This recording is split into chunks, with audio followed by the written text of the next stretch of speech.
We're trying to catch Yahoo. We're trying to catch ESPN. And you keep interrupting me on the straightaway. You know what? It's either him or me. Buck Fever. Done with it. That's it. You're fired. You're not coming back after Infineon. I got somebody fired. Yeah.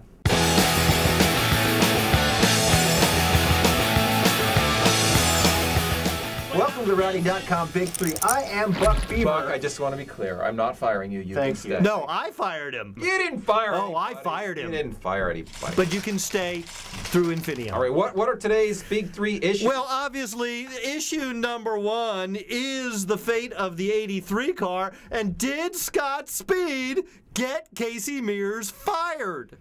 You know, Scott Speed got Kasey Mears. Kasey Mears got Kasey Mears got Kasey Mears fired. I mean, he wrecked Scott Speed out there at Michigan. Then he wrecked coming into the pits. He hasn't done much with the 83 car. I just think it's like... time to move on. What are we doing here? I feel bad for him, but, you know, Scott Speed did say he failed at Hendrick, he failed at Childress, so I don't know what you want me to say. It's like, oh, I think maybe you said enough. Scott Speed also said he's an asshole.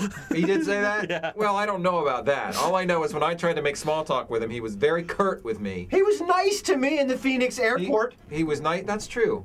I think he's nice, but I just don't think he's nice enough to keep that ride. Next issue. Next issue. Speaking of getting fired. Yeah. Not that he got fired, but Kasey Kahne, the rumor is he passed up the opportunity to be in the fourth car at Gibbs. Seems pretty clear that he did. To move to Hendrick. Could it possibly be that Kasey Kahne made the wrong choice? Yes, it could possibly be. It could totally possibly be. I mean, he's going to end up not at Tony Stewart Racing, Haas Stewart, Phoenix Racing. He's going to end up racing for 1 year, for maybe. 1 year. He's not going to win a race or compete that well in that team. And look at, he go to Hendrick. They're not doing that well right now. He could have been with Kyle Busch. He could have been with Denny Hamlin. I'm thinking he made a mistake. There is one wrinkle, one tiny wrinkle. Well, I don't think he made a mistake, Buck. I mean, I think. Here's what I think. I came in this morning and I said this. Here's the wrinkle. Here's what I said to Cutler. I said, you know, I'm thinking about this. Don't you just think that maybe Kasey Kahne's going to end up in the 5 car next year after all? These guys never have a lame duck season. They always get to their new ride somehow. There's this whole story in Sports Illustrated about Mark Martin wanting to set up his own team for when he steps back from racing. What if Rick Hendrick went to Mark and said, hey, you know that 09 team that you were thinking you might want to buy? Well, why don't we set up a Tony Stewart deal for you with the 09 team? I'll help you buy it because it's for sale, and you can just get over there early and we'll put Kasey in your ride. I made a commitment to Ray Evernham, George Gillette, and Richard Petty, and I'm going to stick to it.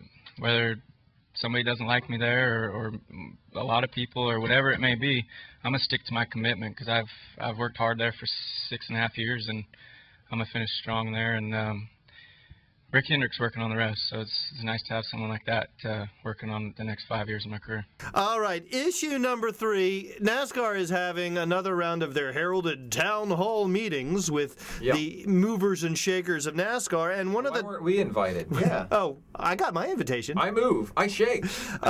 One of the big topics of conversation is, should the chase be rejiggered? And there are lots of options out there. We've heard, you know, perhaps having a single race shootout at the end amongst the top teams, perhaps eliminating half of the teams halfway through the chase and resetting all the points to 0. There are all kinds of rumors out there. Any of those solutions strike you guys as being... Well, first of all, let me just say, expanding the chase to 15, while not insane, I don't like it. I didn't really like it when they moved it to 12. And the argument that, well, other sports have a bigger percentage of their field in the playoffs, I don't buy that because other sports don't have start and park race cars. And here's the thing. You can expand it to 15. You can expand it to 16. You can take it back to 8. Those cars that are in the back part, whether it's the 8th or it's the 16th, they have no shot at winning the championship, and we know it. So why bother? I mean, why bother? Well, that's the other why bother is why bother eliminating people halfway through when they're already sort of de facto eliminated. The idea that is most intriguing and most, I don't want to say disturbing, but that shakes you up the most, Buck, is probably the notion of somehow cutting it down to 4 race cars for 1 race at the end of the season vying for the title. And at first you think, well, boy, that would be exciting, but is it really fair in our sport to make it a 1 race winner-take-all situation. I think it's fair in other sports, even though there's obviously luck involved in all sports. I'm not sure it's fair in racing. Especially when we talk about the Drivers' Championship. A guy hits on a setup or whatever. But the other part is, would this really be more exciting? Would it really be more exciting? Couldn't we have what we saw at Michigan, which is one guy waltzing away with it? Well, 4 cars in the championship chase. You're obviously trying to get one of those to win the race, and at the end, But probably they're going to finish like they're not going to win. 5th Yeah, or 3rd. 5th, 3rd, 9th, and 12th. And the other guy's going to fit. Right. Yeah, is that more exciting? Is it more exciting? I mean, that's the thing. It's not. Because you're going to pay a price here. You're going to make it probably a little bit it's a little more subject to chance, a little more subject to luck than I would probably like it. But at least we get excitement. But do you? That's my question. And do you get excitement when ending the Rowdy.com Big 3 for today? If we get all excited, you do. Get excited, Should go. we get all excited? Yeah, please. Yeah, this is so great. I love this. Oh, I'm all on Twitter. Come on. Rowdy.com. Say it like it is. Say what like it is? Rowdy.com.